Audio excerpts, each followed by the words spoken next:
Paylaşır mıydın tam da şu anda acımı benimle?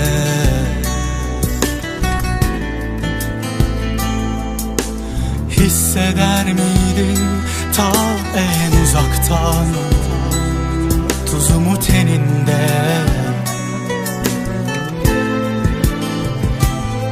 Olamadık senle belli, buna çok üzülüyorum. Olan olup bittiğinden beri yok gülemiyorum. İçi sensiz bir kalbi ben ne diye taşıyorum?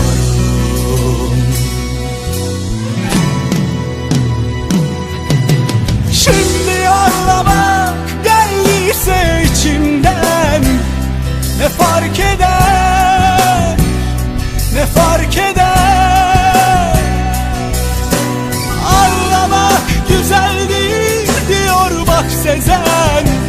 Ağla kalbim, belki geçer.